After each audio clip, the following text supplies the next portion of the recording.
रुख करेंगे एक बड़ी खबर का, जहां बांग्लादेश में तारिक रहमान आज लेंगे पीएम पद की शपथ। राष्ट्रपति मोहम्मद शहाबुद्दीन दिलाएंगे शपथ। शाम 4 बजे होगा शपथ ग्रहण समारोह। ओम बिरला होंगे शपथ ग्रहण समारोह में शामिल।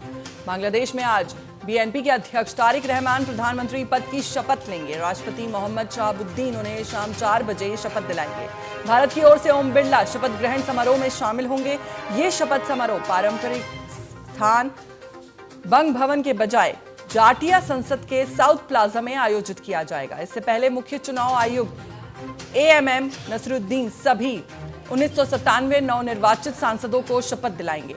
अब अंतरिम सरकार के प्रमुख मोहम्मद यूनुस की जगह तारिक रहमान पहली बार प्रधानमंत्री की जिम्मेदारी संभालेंगे। इसके बाद संसदीय दल की बैठक में बीएनपी अपने नेता का आधिकारिक चयन करेगी और इसके बाद राष्ट्रपति उन्हें सरकार गठन के लिए आमंत्रित करेंगे। बीएनपी ने 297 में से 209 सीटों पर जीत हासिल की है, जबकि जमात इस्लामी ने 68 सीटें हासिल की।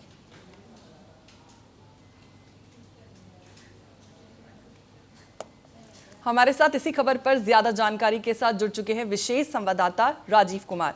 राजीव, आपसे जानना चाहूंगी कि बांग्लादेश में तारिक रहमान के शपथ ग्रहण समारोह में 13 देशों और कई पश्चिमी देशों को न्योता दिया गया है। भारत की ओर से लोकसभा स्पीकर ओम बिरला का जाना क्या मायने रखता है?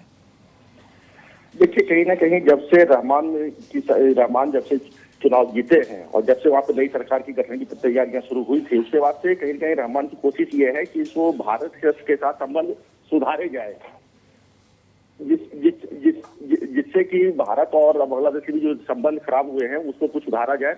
इसके लिए प्रधानमंत्री ने भी बात किया था रहमान से, और आपको ध्यान होगा कि चुनाव से कुछ समय पहले भारत के डेलीगेशन भी गए हुए थे बांग्लादेश, जहां की उन्होंने रहमान से मुलाकात की थी। तो निश्चित रूप से बीएनपी के लिए बड़ी बात है आज, क्योंकि तकरीबन 20 साल के बाद एक बार फिर से बांग्लादेश नेशनलिस्ट पार्टी जो है सत्ता में काबिज हो रही है और 60 वर्ष के हैं। रहमान की जो उम्र है वो 60 साल है और उससे पहले उनकी मां जो है 2001 से लेकर 2006 तक वहाँ प्रधानमंत्री रह चुकी थी और उस वक्त रहमान जो थे वो निर्वासित जिंदगी बिता रहे थे लंदन में। तो निश्चित रूप से रहमान के लिए एक बड़ी चीज है और भारत के साथ वो उनका संबंध सुधारना ये दिखाता है कि इनके बांग्लादेश को ये पता है कि भारत के साथ बेहतर संबंध होंगे तो उनके लिए ज्यादा बेहतर होगा। और दूसरी बात ये भी एक बात बता दूं मैं आपको कि बीएनपी लगातार ये कोशिश कर रही है कि खालिदा जिया का जो मसला है वो इसमें आड़े नहीं आए।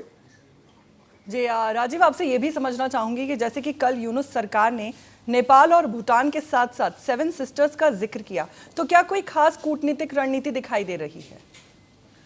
देखिए, जो ये तरीके से वहाँ पे राजनीति अभी चल रही थी और अब जो सरकार वहाँ पे थी वो उनका कार्य जो काम है वो खत्म हो चुका है और अब नई सरकार वहाँ शपथ लेने जा रही है। तो अब तमाम जो देश है उनको कोशिश करना होगा कि जो रहमान है युवा है और वो कोशिश कर रहे हैं तमाम देशों के साथ संबंध सुधारने के लिए, तो उसकी तरफ आगे बढ़े।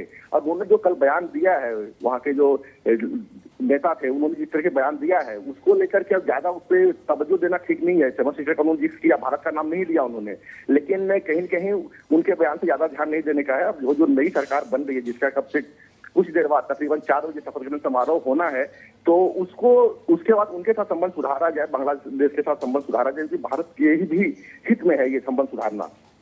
जी चलिए, बहुत बहुत शुक्रिया आपका हमारे साथ जुड़ने के लिए और जानकारी साझा करने के लिए।